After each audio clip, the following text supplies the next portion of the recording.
नमस्कार मित्रांनो, मी हेमंत आणि तुम्ही पाहताय धक्काबुक्की. मित्रांनो, ज्याची भीती होती तेच झालं, ज्याची चर्चा होती अगदी तेच झालं. काय झालंय नेमकं? तर पेट्रोल, डिझेल आणि CNG याचे दर अचानकपणे वाढलेले आहेत. आता अचानक म्हणणं चुकीचं ठरेल, कारण हे अपेक्षितच होतं. आखाती युद्धामुळे देशात क्रूड ऑइलचा तुटवडा आहे, नॅचरल गॅसचा तुटवडा आहे, हे सर्वांना माहितीच आहे. ते कोणी मान्य करो किंवा अमान्य करो, तुटवडा तर आहे, कारण पुरवठाच विस्कळीत झालेला आहे. त्यामुळे इंधनाचे दर कधी ना कधी वाढणार हे सर्वांना माहिती होतं. पण मागच्या काही दिवसात बऱ्याच लोकांना अंदाजासुद्धा आला होता की हे नेमकं कधी वाढणार. ते वाढलेत आणि अगदी अपेक्षित वेळेनुसारच वाढलेले आहेत. आता आखाती युद्ध म्हणजे इराणचं इस्रायल आणि अमेरिकेविरुद्धचं युद्ध हे 2.5-3 महिन्यांपासून चालू होतं. तेव्हापासूनच पुरवठा देखील विस्कळीत झालेला होता. पण मग इतके दिवस जर पुरवठा विस्कळीत असताना सुद्धा इंधनाचे दर स्थिर होते, तर मग आता नेमकं काय बिघडलेलं आहे? तर आता बिघडलं असं आहे की 5 राज्यांमध्ये निवडणुका होत्या.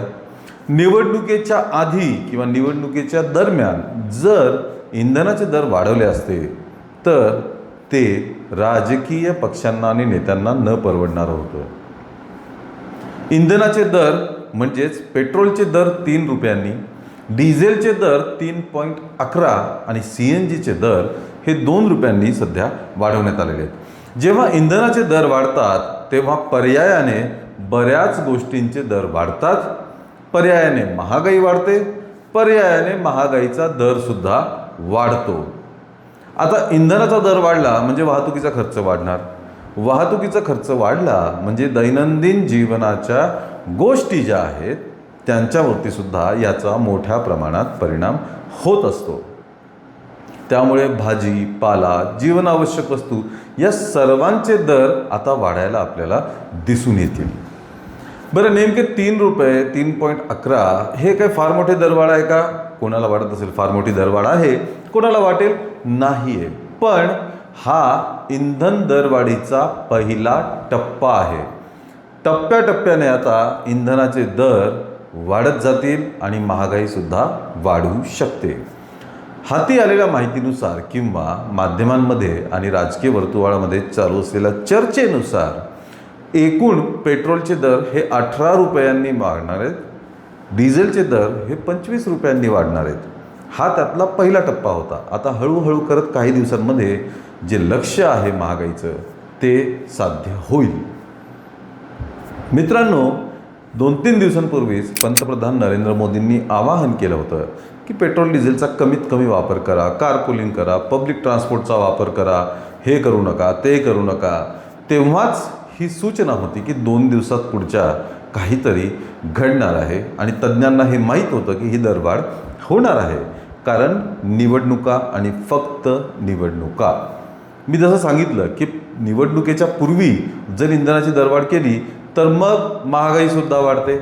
इंधनाचे दर वाढतातच वाढतात, भाजीपाला, जीवनावश्यक वस्तू या सर्वांचे दर वाढतात, एकूण महागाई वाढते. त्याचा सर्वात जास्त परिणाम हा सामान्य मिडल क्लास लोकांवरती होत असतो. जेव्हा महागाई वाढते आणि मिडल क्लास लोकांना त्याचे परिणाम भोगावे लागतात त्यावेळी सरकारच्या बाबतीत असंतोष पसरायला लागतो.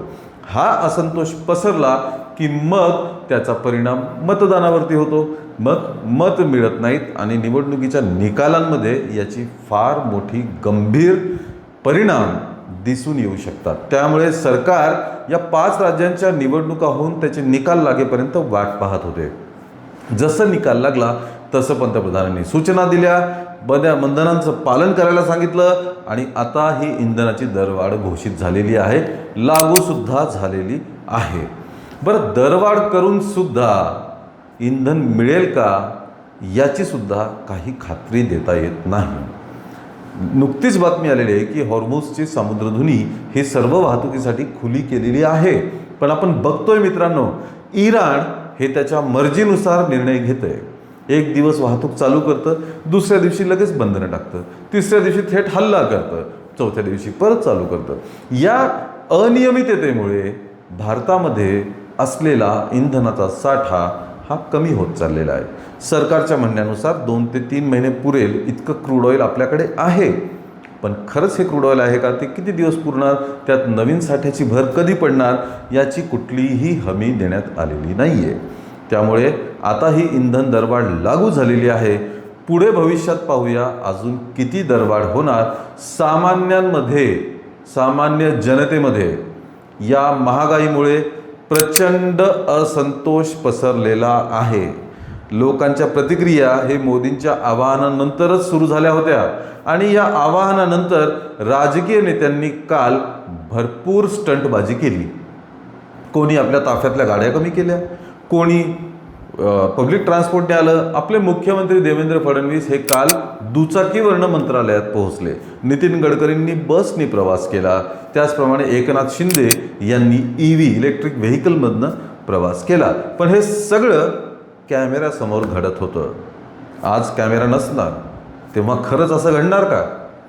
हे नेते लोक खरंच याप्रमाणे आयुष्यभर काटकसर करणार का? हा सामान्य लोकांचा मुख्य प्रश्न आहे. 1-2 दिवसांसाठी कॅमेऱ्यासाठी, बातम्यांसाठी, माध्यमांसाठी हे सर्व करणं चालू आहे का? की हे नियमित राहील? शरद पवारांनी यावरती प्रतिक्रिया दिलेली आहे की हे 1-2 दिवसांसारखं साठी नसावं. हे कायमस्वरूपी असेल तरच त्याचे इम्पॅक्ट किंवा तरच त्याचे परिणाम सामान्य लोकांवरती होऊ शकतात. कारण ज्या पंतप्रधानांनी हे आवाहन केलं होतं तेच पंतप्रधान दुसऱ्या-तिसऱ्या दिवशीच 5 देशांच्या विदेश दौऱ्यावरती निघून गेलेले आहेत. त्यामुळे भारताला सुधारण्याचे, भारताला संकटातून वाचवण्याचे, देशभक्ती आणि देशहित हे फक्त सामान्य लोकांनीच करायचं का? का नेत्यांनी सुद्धा करणं अतिशय गरजेचं आहे. मित्रांनो, यावरती तुमच्या काय प्रतिक्रिया आहेत? तुम्हाला काय वाटतंय हे आम्हाला कमेंटमध्ये नक्की कळवा. या व्हिडिओला लाईक आणि शेअर करा आणि आमच्या धक्काबुक्की या चॅनलला ताबडतोब सबस्क्राईब करा. धन्यवाद.